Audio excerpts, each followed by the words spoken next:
बिस्मिल्लाहिर्रहमानिर्रहीम। नाज़रीन अस्सलाम वालेकुम, खुशामदीद कहते हैं आपको अपने YouTube channel the visible fact में।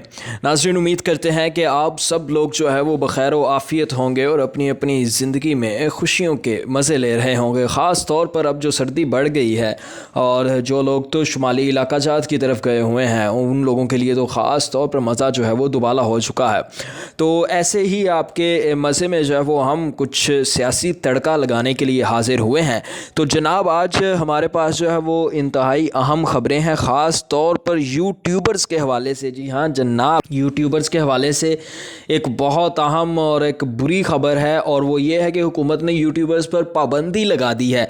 ये पाबंदी किस तरह की पाबंदी है, ये पाबंदी क्यों लगाई गई है, इसके हवाले से जो है वो हम आपके साथ सारी बात जो है वो डिस्कस करेंगे। और इसके अलावा जनाब आपको ये बताएं कि नवाज़ शरीफ ने मुल्क में मार्शल लॉ लगवाने की कोशिश की है, वो क्या सूरत हाल है वो भी आपके साथ शेयर करेंगे। इसके अलावा जनाब हम आपको बताएंगे कि शहबाज शरीफ ने नरेंद्र मोदी यानी जो भारतीय वज़ीर आज़म हैं उनसे रब्ता किया है, वो किस ज़मन में उन्होंने उनसे रब्ता किया है और उनके रब्ता करने के पीछे क्या वजह थी, वो वजह भी हम आपको बताएंगे। तो इस तमाम ख़बरों की तफसीलात जानने के लिए आखिर तक हमारे साथ जुड़े रहिएगा। तो आइए आज की अपनी वीडियो जो है वो शुरू करते हैं, और शुरू में आपको कुछ एक दो ख़बरें बताते चलें कि गवर्नर खैबर पख्तूनख्वा हाजी गुलाम अली ने हेलीकॉप्टर के इस्तेमाल से मुतल्लिक बिल पर दस्तखत कर दिए। गवर्नर खैबर पख्तूनख्वा गुलाम अली का कहना है कि बिल पर दस्तखत कर दी हैं, लेकिन इख्तलाफी नोट भी लिखा है।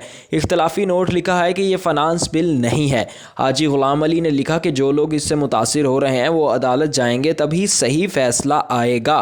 ख्याल रहे कि सूबाई असम्बली ने हेलीकॉप्टर के इस्तेमाल से मुतल्लिक बिल मंजूरी के बाद गवर्नर के दस्तखत के लिए भेजा था। गवर्नर KP ने दस्तखत किए बगैर बिल पर एतराज़ात लगाकर वापस स्पीकर खैबर पख्तूनख्वा असम्बली को भेज दिया था।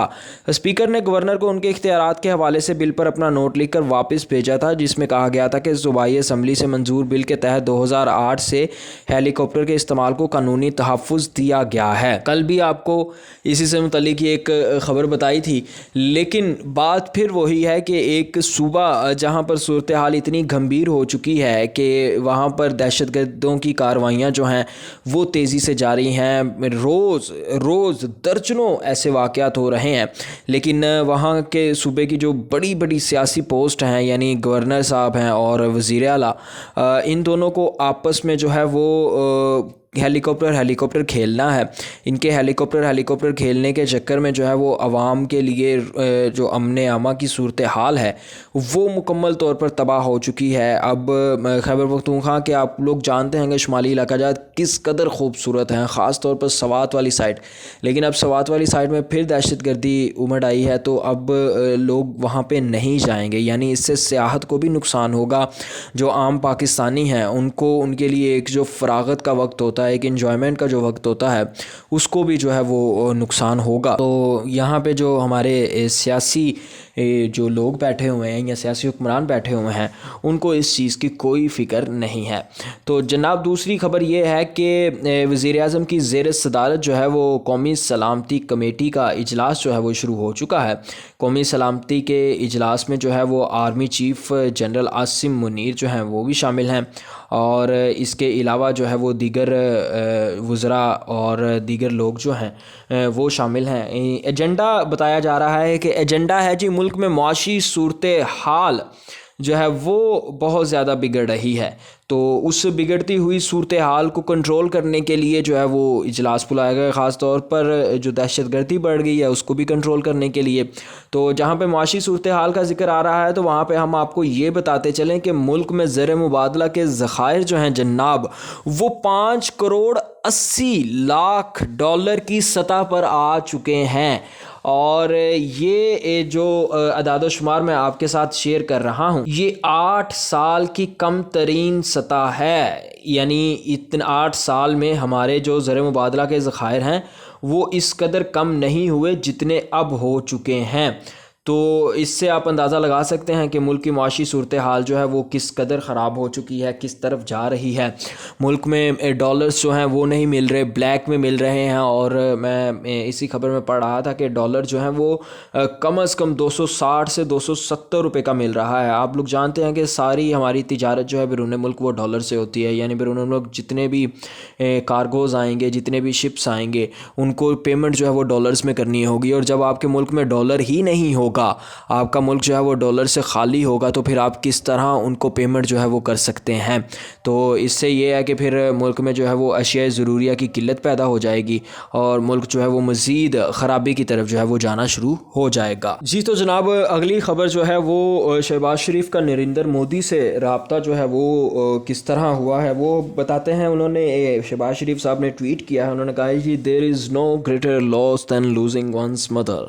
माई condolences to prime minister Narendra Modi on the passing away of his mother. Narendra Modi साहब की जो है वो वालदा 100 साल की उम्र में जो है वो इंतकाल कर गई हैं।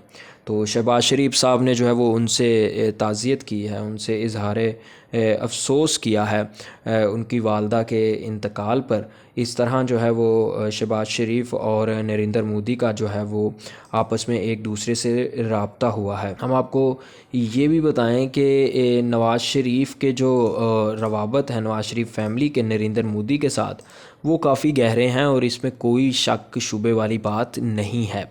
नरेंद्र मोदी जो है वो पर्सनली तौर पर नवाज़ शरीफ और शहबाज शरीफ के साथ ज़्यादा कंफर्टेबल रहते हैं, जबकि इमरान खान के साथ वो कंफर्टेबल नहीं रहते थे। तो क्योंकि शहबाज शरीफ और नवाज़ शरीफ जो हैं वो काफ़ी पुराने लोग हैं, इनका भारत में जो है वो एक वक्त में कोई बिज़नेस भी हुआ करता था, तो उस हवाले से जो है वो इनके भारतीय लोगों के साथ जो हैं वो ताल्लुकात हैं और उसी हवाले से जो है वो इनके नरेंद्र मोदी के साथ भी अच्छे खासे ताल्लुकात हैं। जनाब, अब आते हैं अपनी इस खबर की तरफ कि नवाज़ शरीफ ने मार्शल लॉ लगाने की कोशिश किस तरह की। तो हुआ कुछ यूँ है जनाब के पीटीआई रहनुमा और साबिक वज़ीर इत्तलात फवाद चौधरी ने नवाज़ शरीफ पर मुल्क में मार्शल लॉ लगवाने की कोशिश का इल्ज़ाम लगा दिया। जमान पार्क के बाहर मीडिया से गुफ्तगू करते हुए फवाद चौधरी ने कहा कि फ़ौज की लीडरशिप की तब्दीली के मामले पर नवाज़ शरीफ मुल्क में मार्शल लॉ लगवाना चाहते थे। इमरान खान की वजह से मुल्क में मार्शल लॉ नहीं लगा। यानी इमरान खान ने पहले भी मार्शल लॉ जब जनरल बाजवा थे तब लगाना चाहते थे, तो उन्होंने तब भी रोका था। और चूँकि आपको वो सारी सिचुएशन का पता है कि किस तरह जो है वो समरी वहाँ पे ऐवान सदर में गई, सदर जो है वो समरी लेके लाहौर पहुँचे, इमरान खान के पास मीटिंग हुई और फिर शाम 6 बजे तक जो है वो उन्होंने उस समरी पर दस्तखत कर दिए। तो वाकई ही इस बात में कोई भी दूसरी राय नहीं है कि अगर इमरान खान उस वक्त समरी रोक लेते या उसमें डिले कर देते तो हालात जो है वो गैर मामूली हो जाने थे और कुछ भी नहीं कहा जा सकता था। मोस्ट प्रोबेबली जो है वो मार्शल लॉ लग जाता। तो जनाब, अब आते हैं अपनी आज की सबसे बड़ी और ख़तरनाक ख़बर की तरफ, और वो कुछ यूँ है जनाब के पार्लियामेंट हाउस में यूट्यूबर्स के दाखिले पर पाबंदी लगा दी गई है। पाबंदी यूट्यूबर्स के पार्लियामेंटेरियंस के साथ नामुनासिब रवैये के पेश नज़र लगाई गई।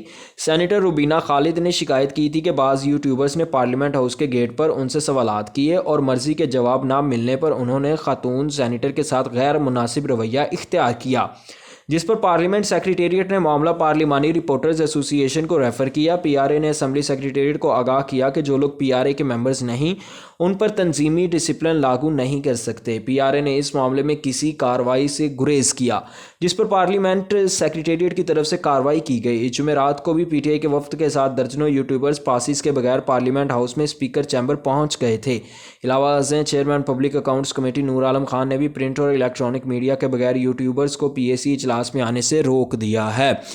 अब एक यूट्यूब जो है वो वेव कम्युनिकेशन का एक बहुत बड़ा सोर्स बन चुका है। तो अब यूट्यूबर्स पे जो मतलब यूट्यूब पे जो रिपोर्टिंग करते हैं या जर्नलिज्म करते हैं उनको भी सहाफ़ी का दर्जा मिल जाना चाहिए। और इस तरह के ऊँचे हथकंडे के पार्लियामेंट जो है वो सबसे बड़ा एक सियासी फोरम है, वहाँ पे आप दाखिले पर जो है वीडियो यूट्यूबर्स के पाबंदी लगा रहे हैं। जी तो नाज़रीन, ये थी आज की वीडियो। आपको आज की वीडियो किस तरह की लगी हमें कमेंट सेक्शन में ज़रूर बताइएगा। और अगर आपको चैनल पसंद आए तो काइंडली सब्सक्राइब, लाइक और दोस्तों के साथ शेयर ज़रूर कीजिएगा।